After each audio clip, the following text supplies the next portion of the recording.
So this is it, the McMurtry Sperling. Power map 4, so the full 1000 brake horsepower, and then 23,000 RPM on the fan.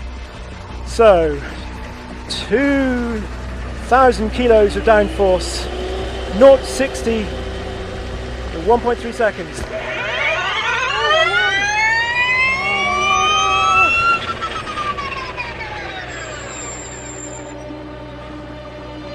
Wow.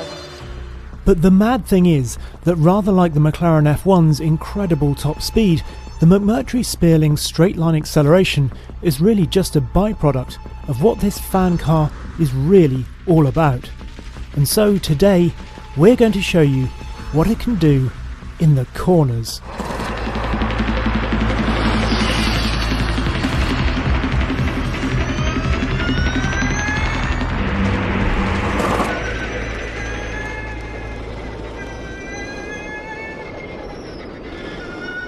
This is McMurtry's very cool setup at Myra, the world-renowned test facility in the UK. In order to fully explore the wild limits of the Sperling fan car during our brief time with it, we'll be using this huge area that even takes into account the curvature of the Earth to make sure it's perfectly flat. With a special machine, Myra has painted a unique course that perfectly replicates the Village, Loop and Luffield corners at Silverstone. The car, just to recap, is the same one that smashed the hill climb record at Goodwood with Max Chilton at the wheel. It has 2 fans capable of producing 2,000 kilos of downforce, it's fully electric, but far from silent, has a 60 kWh battery, a carbon fibre monocoque and 1,000 brake horsepower, which it sends solely to the rear wheels via the 2 motors in the McMurtry E-axle. Now, in order to experience the cornering for the first time, I headed out to drive around the simple, constant radius circle.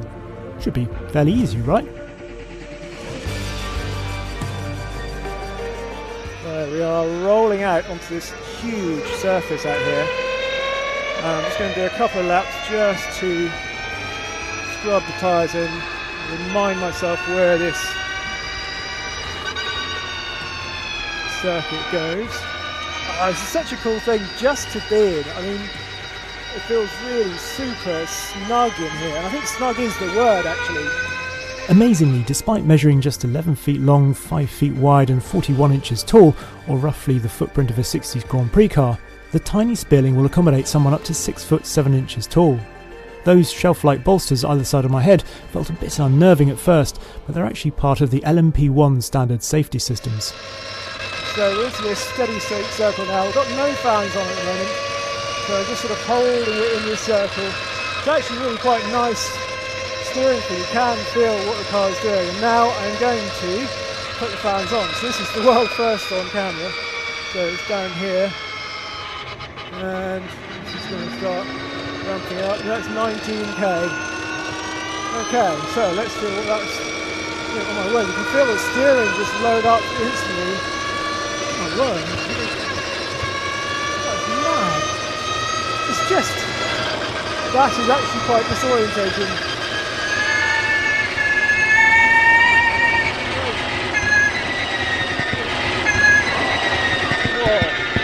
Oh my word. Okay, we have reached it. I think my eyes actually gave up before. Try that again.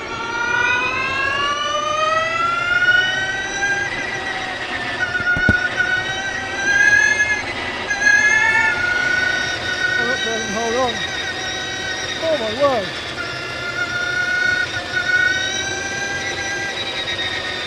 Well, I'm going to have to stop.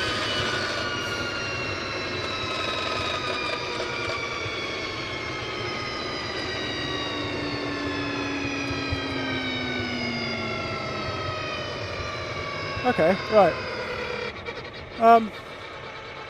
I feel dizzy.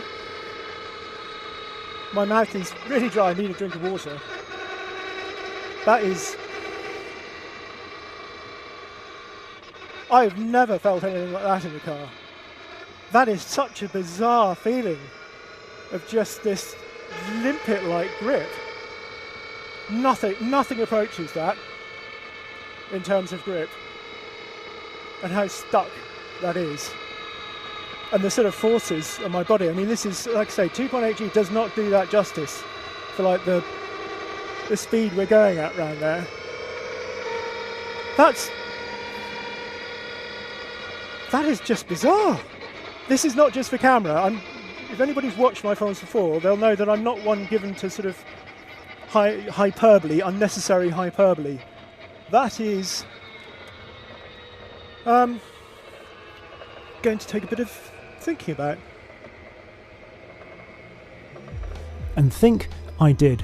But to be honest, it was more than I could really process in the minutes and hours afterwards. So here's me a couple of days later. I realised that I just sort of made noises for a lot of that, but that's what this car does to you. I was pulling 2.83 G in that constant radius corner at up to 70 miles an hour, and my body just started doing weird things. The fluids started getting pushed in odd places, and it was like I needed my own sort of dry sump system. It wasn't that it's not a difficult car to drive, because you've just got two pedals and a steering wheel. You've got no gears to worry about, nothing like that. So it's sort of the barrier to entry in terms of technical skill is really not that high, which makes it even more mind-bending. It is just the sheer physical force that's being exerted on you that makes it so discombobulating. You might have noticed that the fans in this bit are at 19,000 RPM, so we're getting about 1,500 kilos of downforce as opposed to the straight line stuff where it's the full 23,000 RPM and 2,000 kilos. But that's because McMurtry's worked out that actually this is the sort of the comfortable spot in terms of cornering for the tyres. More about tyres and their development later in this, but I thought that was just worth mentioning. What does it feel like? Well, as the fans come on, it is like somebody is just pouring weight into you and you're just getting heavier and heavier. It's a bizarre feeling. And the G-forces, I've been in a stunt plane a couple of times and pulled up to sort of 4 or 5 G in that, but this is almost more violent because you've got the grip coming up from the tarmac, and that just gives a totally sort of different sort of feel in terms of the forces acting on your body. In order to give myself a breather and understand a bit more about this particular fan car, I thought I should have a quick chat to Tom Yates, who is McMurtry's managing director and an all-round good egg. Tom, this is slightly different to a Chaparral or a BT46B, isn't it? Can you just explain what is going on? What fans have we got here? What's going on to generate the downforce? Yes, so you're right. It's a big evolution from those cars. I mean, they truly were inspirational in their time, and they've been a huge part of the inspiration for delivering this car.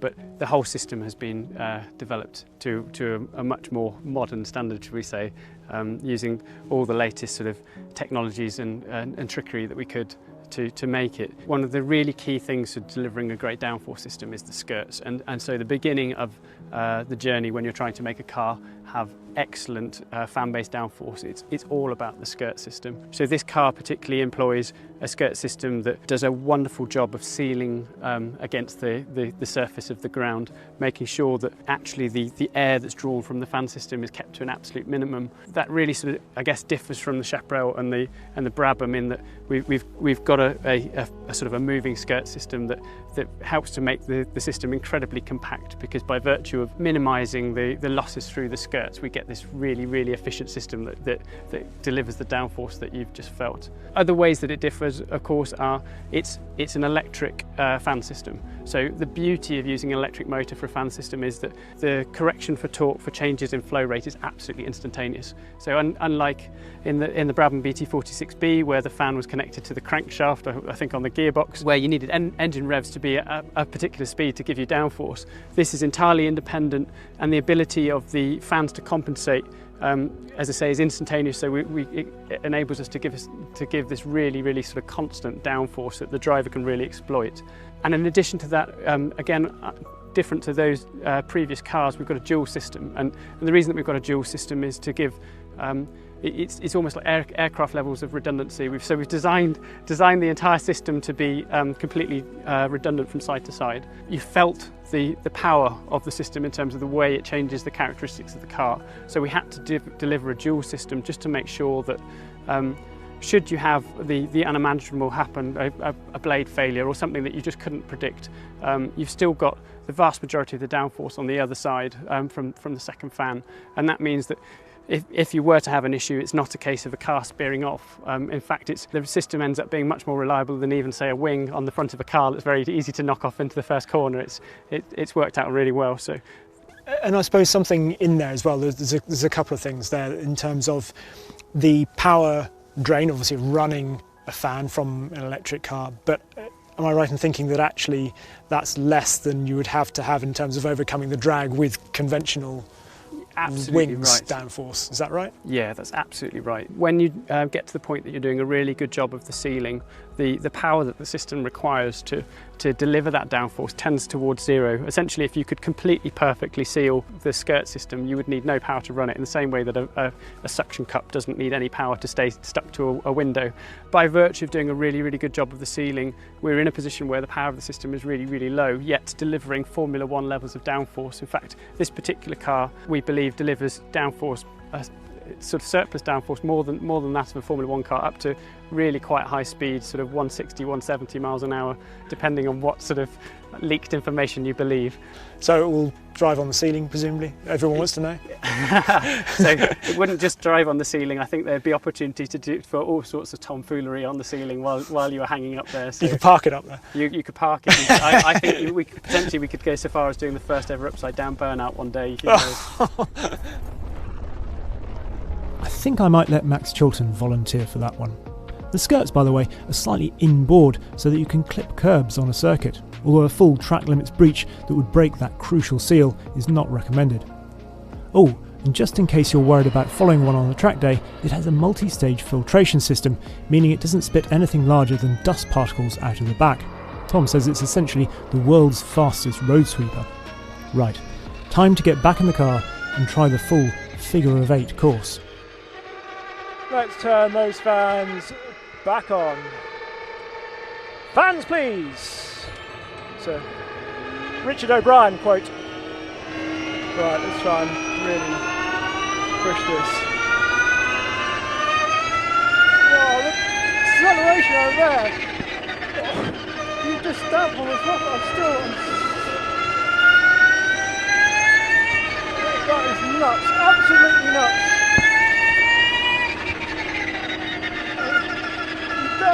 Right. Sliding through there, okay.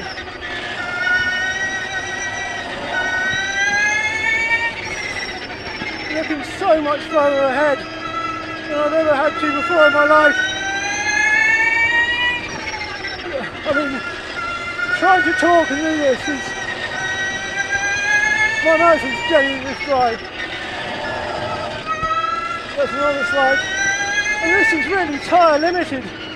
Sliding, catching the slide, didn't spin because he got so much downforce. Amazing it is. Even when you do start to slide, there's still grip. It's like caution sort of feels lovely over the limit because it's still always gripping. How can human beings do this? Like, that's how I am. They could have made it actually accessible.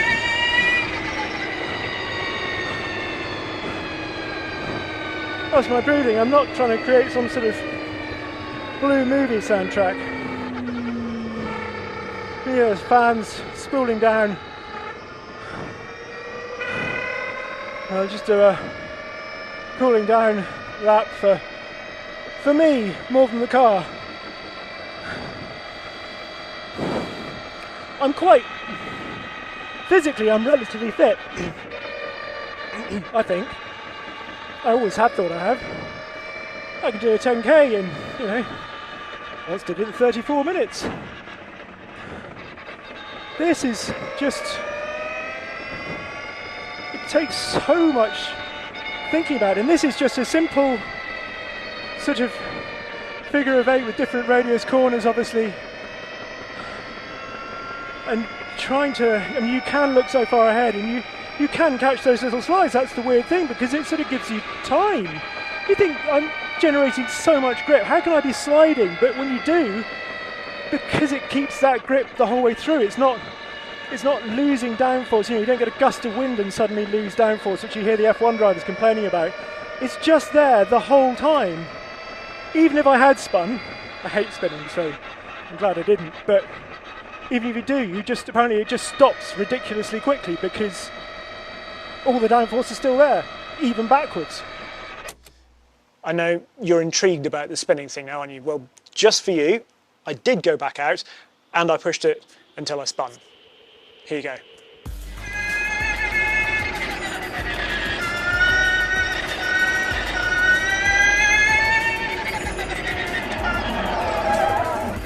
Oh, we spun. Oh, I did what Max said. Wow, we stopped quickly there. Whoa, it makes me slightly queasy just seeing that again, but it's another one of the bizarre, baffling, fascinating things about this car that I thought you just had to see. For reference, that was the facsimile of the loop corner at Silverstone, and the McMurtry would go through there at 66 miles an hour without spinning, and Lewis & Co. in full qualifying trim would be, well, over 5 miles an hour slower than that. Madness. Now, before I got out of the car, there was one more thing I wanted to try. A run from 0 to 100 to 0 again. Right, power map 4, 1000 brake horsepower. Fans up to 23,000 RPM. And now I put my foot flat on the throttle and try and get ready. Head back this time, here we go. And foot off the brake, now!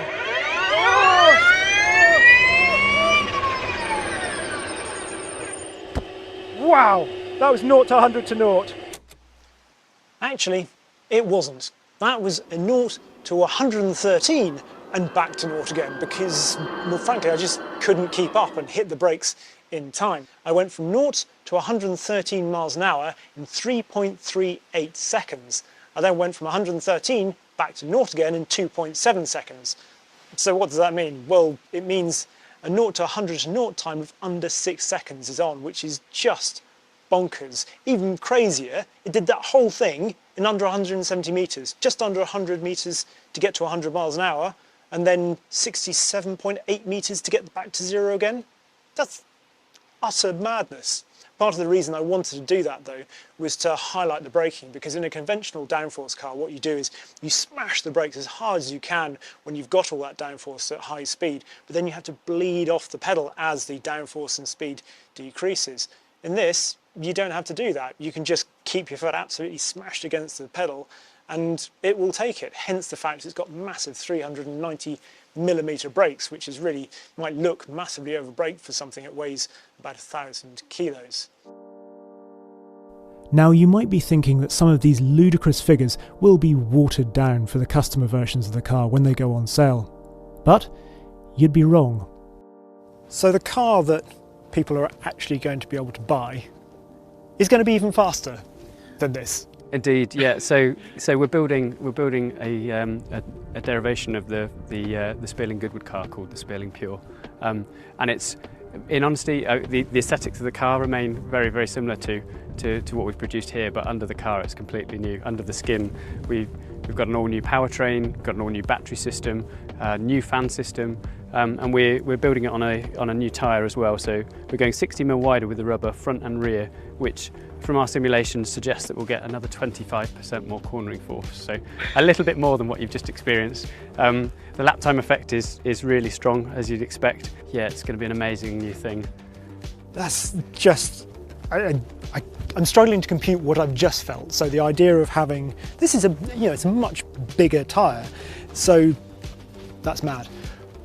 In terms of this is going to be a track-only car, am I right? Because you've talked obviously about, we've seen the number plates on this car in the past, and at some point there probably will be a road version. There absolutely will, yeah, and it's simply due to customer demand has been, give us a fan car and give it to us quickly, and so the quickest way that we can get this car into the hands of our excitable customers is to do a track-only derivation, and yeah, we're just so excited to get this to market soon.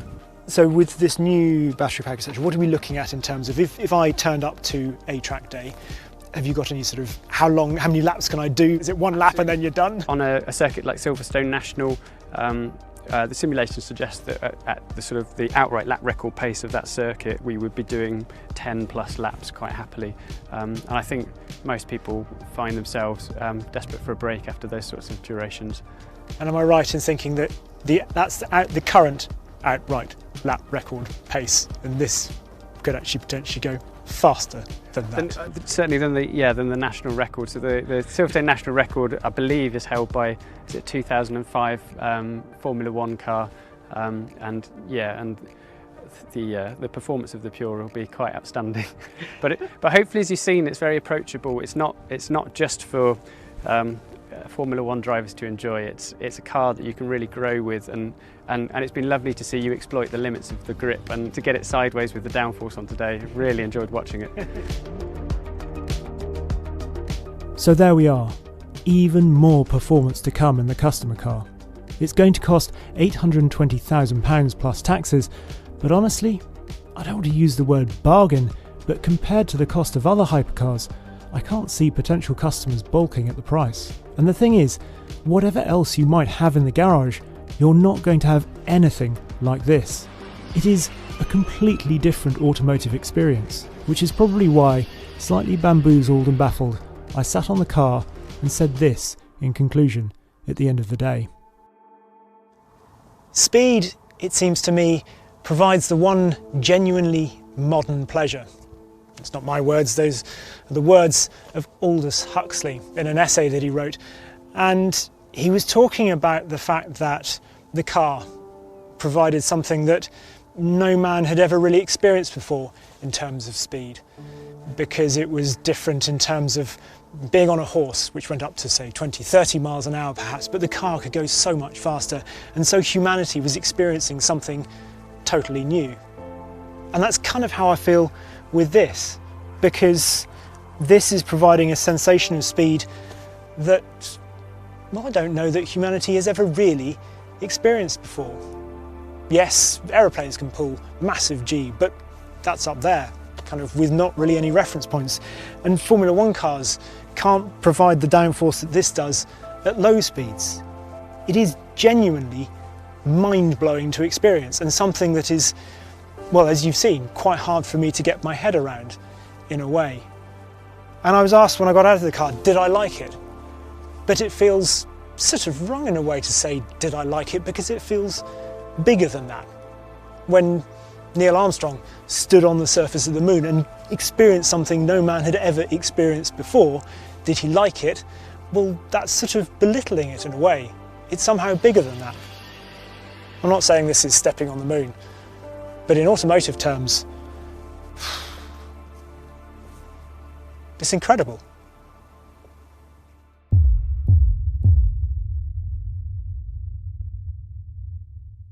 Yep, completely failed to talk at that point.